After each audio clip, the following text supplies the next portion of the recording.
Hello, everybody, and welcome to the Bulletproof Marketer. I'm your host, Christopher Tompkins, and thank you so much for joining me today. Today, we're going to be talking about another Q1 topic. Yes, I got lots of really great feedback from the last show, which we were talking about your 2026 marketing plan and kind of some strategies on how to get that jump started. I want to respond to a couple comments that I got at the top of this, and then we'll get into our new topic, which is the Q1 budget reality check. I'm going to be talking about a couple key things that are going to help you get that Q1 budget in check, such as the 20% less exercise, reallocation trends, and also the ROI defense. So, I'm going to have three key things I want to talk to you about on today's episode that are going to help you reinforce and reevaluate your Q1 budgets. Okay, exciting budgets. Yay! We all love to talk about that as marketers because we usually get absolutely nothing to work with unless you're a very blessed marketer and you actually get money. And then I'm always jealous of you and go with God. That's amazing.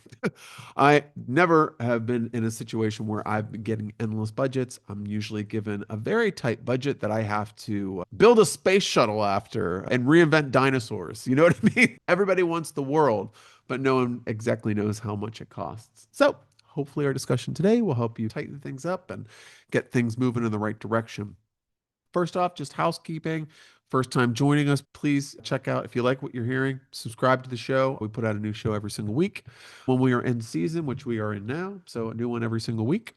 And also, you can connect with me on LinkedIn. My LinkedIn profile is in the show description. So please do check that out and visit our website. I own the Go Agency. We're a digital marketing agency with expertise in marketing B2B, B2C, and also consulting, fractional CMO, all that kind of stuff that I do. But you can check out our website. It's go salesandmarketing.com. It's go salesandmarketing.com. The Go Agency, often imitated, never duplicated. How about that? So funny. And this is just an aside because I was talking to one of my partners on this. And we have been around now as the Go Agency for, what is it? We're going on 16 and a half years, something like that. When I started, there was no Go Agency. There was no Go Agencies at all. So we registered the name. Boom, owner of the Go Agency. Now, if you Google the Go Agency, there are so many companies that are just totally ripping off everything that I've done. And guess what? This is what I have to say. We're the original. So if you've heard the Go Agency, this is the founder. This is the person that started it. And we are gosalesandmarketing.com. I'm the CEO. So if you're looking for the Go Agency and you see something else, they are copying our copyright and they are infringing on it. Luckily, I'm not litigious because I'd probably be richer than very poor, obviously, because you win the cases and then have to pay the lawyers. So, how I feel is that honest people always rise to the top.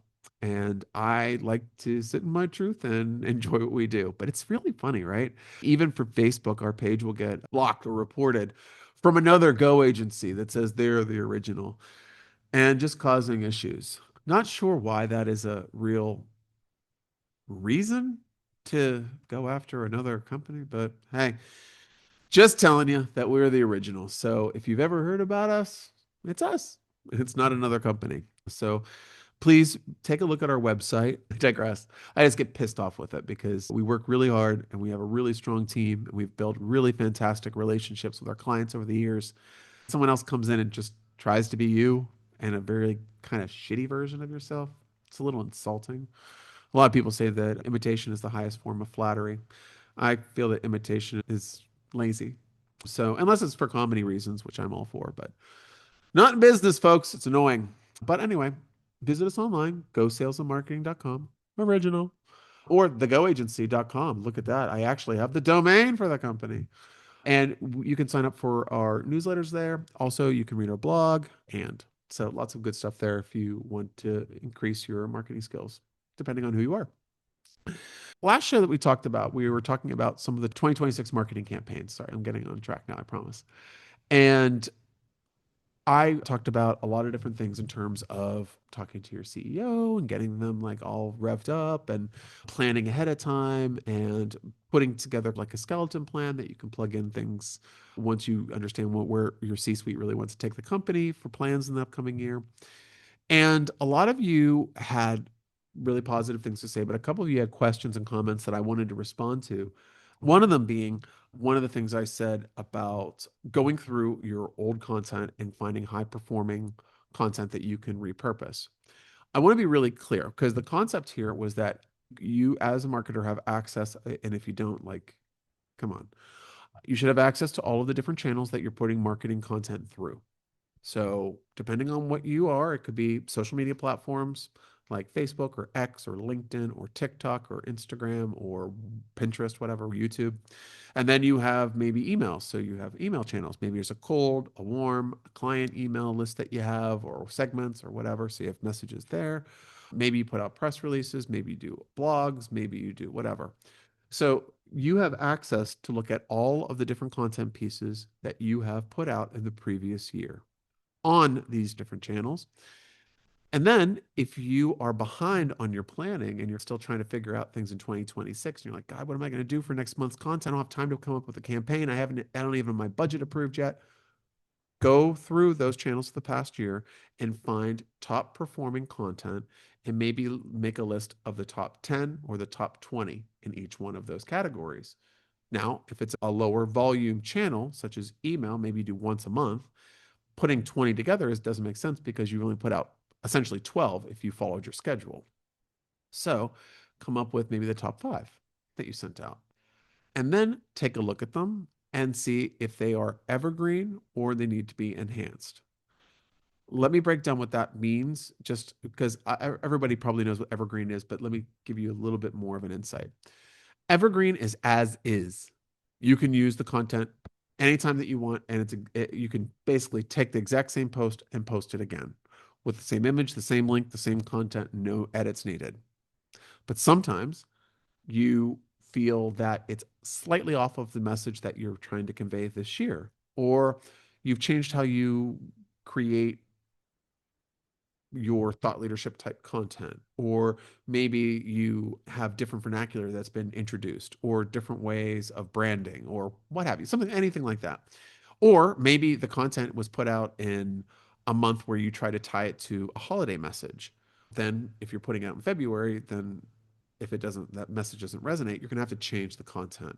So that's not evergreen. You're going to have to change that content and enhance it. So you can use an old piece of content and just rejuvenate it. So those are the two different lanes that you can do. Then you can go ahead and put out that content because you know that it's already high performing content. Another person said, "Hey, if it worked in the last year, why are we guaranteeing that it's going to work this year? It seems a little like wishful thinking." Well, the thing is that if you've done something successful, it's good to continue to do a successful action. So rather than constantly reinventing the wheel, which I know that we do as marketers all the time, we're constantly trying to reinvent the wheel and making it faster and making it more streamlined and making it more, add more tools in and adding AI into it and all this kind of things to make it more efficient. Sometimes we don't need to do that. Sometimes, honestly, if you want to utilize AI in a process like this, take the old content and say, I'm going to be putting it out a year later in a different month. So I just need to freshen up this content and see what it gives you as suggestions. That's a way you can use AI to help you out and freshen it up in a very short period of time because it's already content that's been authored. It's just a freshen up that you're asking it to do, not rewrite it from the ground up.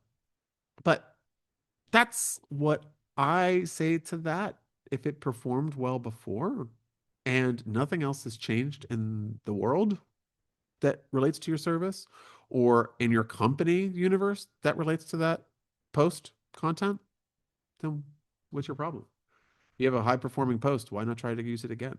And let me tell you, this is not something that I've come up with as my special secret. People do this all the time.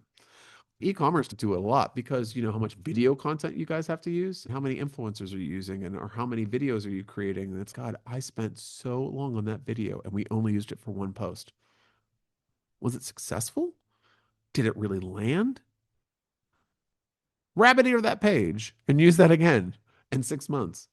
Having a recycle plan for high content that took a lot of time to produce is a very salient plan. So I do really suggest that you do that. So I hope that answers that one question around using the other content. Another thing I got was a little bit of criticism for oversimplifying the process of getting approval from your CEO. And I think what I want to do is, hey, anybody that had that point of view, I just want to bring you back to that episode where I did say that I did make a differentiation that some companies do have layers of approvals and red tape that you do have to go through. So I'm not saying it's a one-to-one deal all the time. Sometimes if you're in a company, I've worked in companies like this and on teams like this where I would write one sentence and it had to be approved by 6 people. Seems like it's overworking the dough, but it's not my process to edit. It's how the company operates. So that's how we do things. So what you have to do is you have to challenge yourself to build that time into your schedule of reviews, of approvals, of presentations, of whatever. Because then if you know that, you're not going to fall behind because come on. If someone takes forever on doing approvals and you have to constantly chase them, here's what you do. What is the pattern that I can notice in this? Not because I'm going to get it earlier to them so they can get it to me earlier. So it takes them 3 weeks. So if I get it 3 weeks earlier, it's going to help out. Maybe just work on what they've been doing. If you give it to them on a certain date, you know it's going to come on. If you give it to them on the first, they're going to give it to you on the 25th, no matter what you say. Okay. If that's the operating basis, how can I mm, be malleable to not make that stressful for me? That's what I'm saying. You just have to reinvent how you're going to be doing it. And let me tell you something. I have worked with companies that have high levels of red tape on every single damn thing that they do. If that is the case, everybody has different rules. I know it sucks, but I've had a client in the past that where I had 5 different people that had to review different things. Operating basis that I worked with every single one of them on in terms of their due dates, the time for review, how I would give them the edits. Some wanted a Google Sheet. Some were okay with Airtable, which we use for a lot of our content review. Some people wanted it into an email body. Whatever works for that person to get me what I need the fastest is what I will do. Trying to push everybody into how you want to do things seems like that should be the way it goes. But it's not always going to work that way. So, big hint if you want to bust through the red tape, acquiesce to how other people do their work and then just work with it. That's it. So, that's what I was saying. I'm not trying to tell everybody that, hey, everything's really easy and you're a big failure. It's more along the lines of you just need to see the patterns and address them, how you're holding people accountable and asking for reviews, meetings, confirmations, whatever you need. Thank you so much, everybody, for sending your messages. I know a lot of you connected with me on LinkedIn and were sending me some DMs. That's super cool. Totally fine. Not intrusive at all. The one thing I would just suggest that you do is I do get a high level of requests per day to connect. If just in your connection request, if you can put a message, hey, I was listening to an episode and I had a question, or I have a comment, or hey, I was listening to your show and I just want to connect, that just helps me understand who you are so I can connect with you because I do ignore a lot if I don't know what the background is. I'm not an accept everybody type of guy. I do accept everybody, but I don't accept everybody on LinkedIn. All right, let's move on. The future. The future is budgeting. Yeah. So, first off, you do have a budget for your first quarter of marketing or your whole year of marketing. Awesome. You know what your playing field is. That's great. If you don't, hopefully you get it soon. And if you have not asked for it, probably time to ask because you're going to have things that are going to, you're going to have requests that are going to start coming in that you're going to have, they're going to start dwindling your budget. Because you know how it goes, right? We have a whole budget mapped up. We say, this is what we're going to be spending on. Everyone approves it. It's good. CFO loves it. COO loves it. CEO approves it. We're moving on. And then 3 months later, hey, I'm speaking at this conference. We're gonna get a trade booth together. We're gonna send 5 people from the sales team, and we're going to do a client appreciation dinner. all your marketing budget is getting sucked out just from that one thing. So this is why it's good to have like a nice tight handle around the budget, which is where I'm talking about today in the budget one reality checks. And we're navigating budget cuts without sacrificing performance because things like this are going to happen. You might lose a big client or there's a recall on one of your products. Those are two of the worst things that can happen. You never know when they are going to happen. And it could be out of the blue and you don't even know. Like maybe your whole team's oblivious to this and it just happens because of market forces, or maybe one of your manufacturers is going out of business because something regarding tariffs is making their business tough, or who knows. There's a lot of things we can't control as marketers. But what we can do is be ready when some of these crazy things happen, because there's nothing worse than starting off the year by losing a major client. And that sets the tone of loss and catch up. So, where the money will be drained from first could be additional marketing initiatives. We could start shaving that. You could get a reduced budget, or you might need to figure out how to put more gas onto the fire, the small, kind of little tiny campfire. You need to dump some gasoline on that to create a bonfire very quickly. So, first thing is the 20% less exercise. This is the hypothetical scenario of losing 20% of the budget. What happens if that happens? What would happen to your marketing strategy if you lost 20% of your budget? Now, it doesn't seem like a lot to many people that aren't dealing with marketing budgets, but every penny has been accounted for. I'm a fastidious marketer, so I don't myself as some sort of financial expert, but I know that I'm frugal, that I have to take a dollar and stretch it as long as I possibly can. If I'm paying for something to be created that may be a video, I'm going to share that video every single time, every single point that I have. I'm going to put it on the website, I'm going to put it on YouTube, put it on LinkedIn. I'm going to put it on the LinkedIn profiles for the C-suite. I'm going to get a transcript. I'm going to create content. I'm going to create blogs. Like I really need to get the most mileage out of it.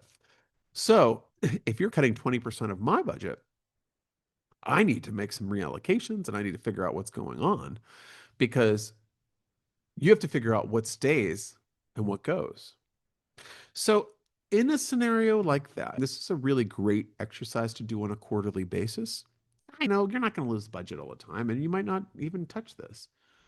But what if you are working for somebody who goes to a conference and comes back with a whole bucket load of great ideas that cost a lot of money?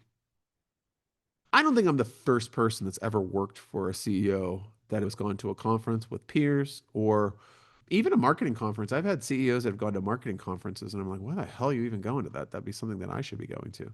Anyway, they go and they come back and they're like, oh my God, the new thing everyone's talking about is X. Can you please look into this? I want to start this initiative immediately. And I also want to do these three things. And then I look at them and I see that they're going to suck out 20% of my budget. So what do I do? Do I just lose whatever that 20% of the budget went for and then build these new initiatives? Or can I shift things that are already in that budget? So, what should stay and what should be going? So, in my world, what stays are things that have high intent, that lean towards the conversion of goals. So if, because you could say marketing goals, right? You're like, oh, I want to get more visibility. So I want to get this many impressions and I want to get this many more page followers. Yeah, okay, great. What is the big company goals that you're supporting? So what are the sales goals? For example, say that you're doing a LinkedIn campaign, an advertising campaign on LinkedIn that you're really focusing on for an evergreen webinar that you do once a month. Okay. It's getting great results. It's getting lots of people in. You're actually converting some people to meeting, maybe not to sales just yet, but to meetings. And you're increasing the number of people in your email marketing database. Then you're also doing let me think of something that would be, oh, you're doing video creation. So you're having lots of videos that are going to be created that are going to be put on the website. They're going to show the team at work and the philosophy of the team and things of that nature. That is going to cost a lot of money. And also, you're not exactly sure why this is important for us to be focusing on right now. So, which of those two would you cut? So, I never cut anything that is directly related to funnel activity. So, if anything is putting people into the top of the funnel, it is not going to be cut unless it is yielding a low number of results. So let's triage that. Of those two, I would definitely cut the videos and I would push the videos to later in the year where you might have the opportunity of creating more if the sales are increased. And you are having a hand on that, so you can prove that you have created some of those sales. Then I would make a plea to get that marketing budget released to you so you can create and finish those videos. But maybe before you create those videos, find out why the hell they're important. Always ask. So now let's go back to that LinkedIn advertising was getting a very low result and you were spending X thousand dollars on a month on those. That would get cut. That would definitely be cut. If I was looking at a video production that cost $10,000 for a one-time fee, and I had a $10,000 LinkedIn advertising campaign that was yielding very little to no results, I would cut the LinkedIn advertising campaign. Why? Because the videos, I have more opportunities to use those in different ways. For the LinkedIn advertising, I'm pissing in the wind and nothing's landing. So that campaign is I need to refocus, but I can't refocus that advertising campaign because I've just handed 3 new initiatives that I have to put into my budget from the CEO. So that's the easy one to go.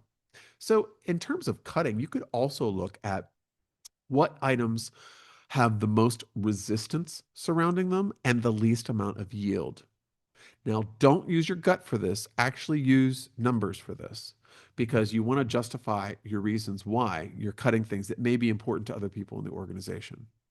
I know we got to think about everybody, but that's how it is. You're a family, right? You're not like going to a family reunion and throwing the frisbee and all that kind of shit. But the thing is that you are actually relating to these people on a regular basis. So you want to make sure that if you're going to be cutting something that they feel is important to them, they understand why you're doing that and making that decision.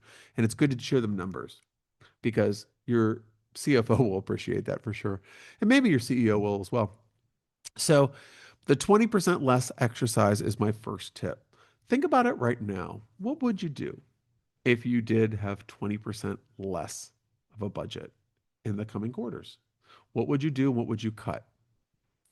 This is not only useful as an exercise when this does happen, but I'm sorry, I'm bearing the lead here. It's going to show you what you don't need right now. If your LinkedIn campaign is delivering that low of amount of money, why are you doing it? The CEO really thinks this is important and really wants this initiative. So, Chris, I got to do it. Are you a junior? Are you a marketing junior that just takes orders? Or were you hired to be a strategic advisor to your CEO in the marketing arena? If you feel that was what you were supposed to be hired as, don't lay down and just take orders. You need to feed back the truth. So, boss, looking at the LinkedIn campaign that we're spending 10,000 for and it's yielding we received 2 email signups and of those 2 neither of them turned into sales appointments. Well, how long does it take for this type of activity to actually come to fruition? Well, we would have to change the campaign and we'd have to test a lot of different initiatives. And I see that we have a big event that we now have to budget for. So I think it would be the best results if we were able to pause the LinkedIn advertising campaign for the moment and then take another good look at it with fresh eyes in the second quarter while we develop everything that we need around this event. That's the way of making it all work because it's the truth. You're wasting money on LinkedIn. We need to get that wasted money and put it into something that is going to be fruitful from your perspective, which is this event. And then after we're done with that, let's look back, let's look at it again because we're going to have that budget available in the future. We can look at it. So this is just a thought process. But again, the 20% less exercise really does help you see what can be cut immediately if you need to, or if you want to reinvest in something new that comes along. Because your CEO is not the only person that's going to have a great idea. It could be coming from you. You could see something new that you want to try. Maybe there's something that captures all the visitors on your website and sends them a postcard. You're like, oh God, that would be killer. I want to try that. Where can you make some organic changes in your budget? Next thing I have is reallocation trends. Break down where the money is moving right now. So I would say specifically the shift from general brand awareness to performance and retention should the budget be reallocated to in terms of goals? So, should it shift from just brand awareness, which is basically like just visibility? It's posting, it's getting out there, it's search engine optimization, it's email marketing, it's all of those things. But how about this? Maybe you're not doing the social media marketing yourself, you're not doing the email marketing yourself, and you have a firm that's handling that. And say they're charging you 15,000 for that a month.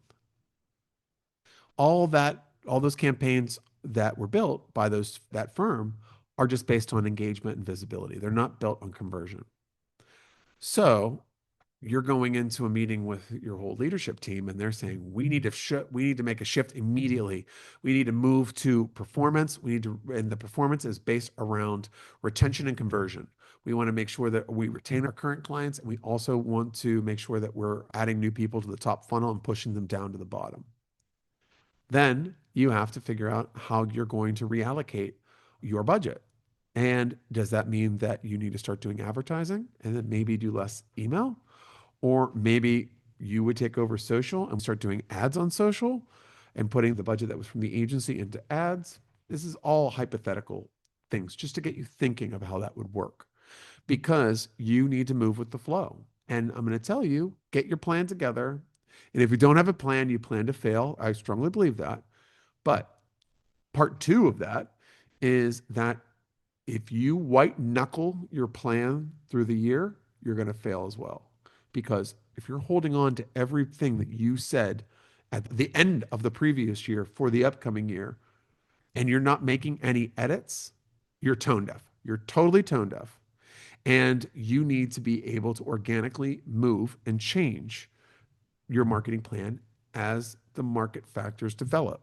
So if your sales team is falling straight on their face based off of the plan that's in place, you need to change it. And if you need to change it, sometimes you need to look at how things are being reallocated within the company. Reallocated. I don't know why I said it like that, but hey, you'll remember reallocation trends now. So that's the second one, just making sure you understand where the money is moving. Now, the last one I have for you is one of my favorites, which is the ROI defense. And it's how to articulate strategic rationale for keeping specific tactics to your CFO, CEO, or other stakeholders. Budget cuts are coming up. And guess what? We looked at your marketing budget and we took out the top 5 costs that you have. Cool. Did you just choose those because they were the most expensive things? And this is something that sometimes marketing people will just lay down and take. Don't take it. This happens to me all the time. And I've learned that telling the truth and being direct with people that are just blindly cutting things will help you retain things that will help make them successful. So let's talk about this. Say you've outsourced a thought leadership campaign to a company like the Go Agency. So we're doing all the thought leadership for your CEO. We're engaging with different people in the target audience that they're trying to get in front of. We're posting all over the place, doing the management, blah, blah, blah. We're doing everything. And based off of that, the referrals we're getting through LinkedIn have increased by 25%. The referrals that we're getting from LinkedIn convert to sales at a rate of 40%, which is very high. These are numbers I'm pulling out of thin air, okay? So that's a very strong stat. Then your boss says to you, okay, we're cutting the Go Agency. So give them a 30 days notice where we just can't justify this expense anymore. They were never asked to justify anything. They saw a line item and they're thinking expense. So what you have to do is you have to go back and you have to justify why we have the Go Agency working for us. Because our referrals have gone up. You have more engagement and visibility than you ever had on LinkedIn, which has actually resulted in more traffic to the website from LinkedIn. Also, we're getting lots of queries through DM that are setting up meetings. You know that you've had 5 meetings in the past month based on the outreach that the agency has done. Then, what if they say this? Why don't I just do it? Why don't I just do everything? Sure, I have nothing but time to be on LinkedIn the entire day, responding to your messages, putting them into sheets, making sure that you're calling them, writing content for four of our key staff members or key C-suite members, logging into all of their accounts, then doing outreach, trying to set up sales appointments, that they're earning their money. And I feel that this is something that is a good part of this ROI defense. If you are going to be taking things on that need to be cut, so if it's like, you know what, agency just puts out this content, you can put it together on AI or whatever the hell you're using and then just get it out. They're just doing that anyway, probably. They're digital agencies. Go ahead and do whatever. Nobody understands that the people that are doing it are experts, that we can do it more effectively, but maybe you're not. So it's going to take you a whole lot of extra time, or you'll need to find somebody to do your videos, and then I don't know how I'm going to post. So I have to figure that out. This is all at the behest of other lead generation tactics, strategies, management that you have to do with the salespeople, responding to requests, etc. It's like I worked with a company a while ago, and they were only interested in PR. So they fired their marketing department and just hired a PR expert. And they thought that was going to make the whole world sing. It's just like I've seen other companies that are just like, oh, AI, I'll just create the content myself. I'll just use ChatGPT. I'm firing everybody. It's money saving. Yay. This is where the ROI defense is really high, right? Because getting rid of everybody on your team just to use an AI tool that you've never used before and neither don't even know how to manage is a stupid strategy, right?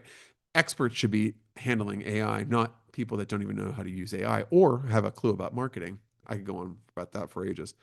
AI is a tool that helps efficiency. It's not necessarily recreating people's roles. But I have worked at companies that have done that. We don't really need this. We don't really need that assistant now, right? ChatGPT could do that for you. Really? Because they're scheduling everything. They're getting all this stuff done. They're doing X, Y, and Z that are saving me a ton of time and helping me be able to focus on what campaigns are most important to you that are driving ROI. So you want to get rid of her. So then I have to go then do all those tasks, what reduces my time. This is what you need to know to protect yourself, marketers. You need to protect your budget. And by able to protect your budget, you need to, let's not say your budget. You want to put like a little bit of a fence around things that are successful. If you are getting, and this is something I never understand with e-commerce companies. So as a marketer, if I'm getting 10 times ROAS on an ad spend, why would I reduce the budget? I don't understand why I would do that. If I'm spending money and I'm making 10 times that amount of money, wouldn't I put more money into that effort? And this is the type of stuff that pops up all the time. I do it all the time. I make a case like, hey, why are we doing that? Oh, the CEO said that we need to do that. So don't you know that's probably the way that you're getting the most new sales of anything that you're doing currently? So why are we pulling back on that? And in some cases, it's just going to be, that's what they said. And you decide if that's the hill that you want to die on. But if it is important and you're handling the metrics and this is your responsibility, lean in, dig in. If you know that these results are not going to go away and what they're doing is going to hurt success, tell them. Tell them. Say, you know what? Cut whatever you want, but we can't cut this. And here's why. And if you want me to do this instead of the professionals that we hired, it's probably going to take at least this much time out of my week, which I generally delineate to these tasks, and make it compelling. So if you're ever faced with budget cuts, three things. One, think about the 20% less exercise. Two, think about reallocation trends. How's the money moving in the organization? And then three, the ROI defense. How can you justify what you are doing is worth it, or what you are overseeing is worth it? Because a lot of companies are understanding the value of adding consultants and outside people that aren't necessarily 100% agency retainer based people that can offer a fresh perspective and help buoy the marketing departments up.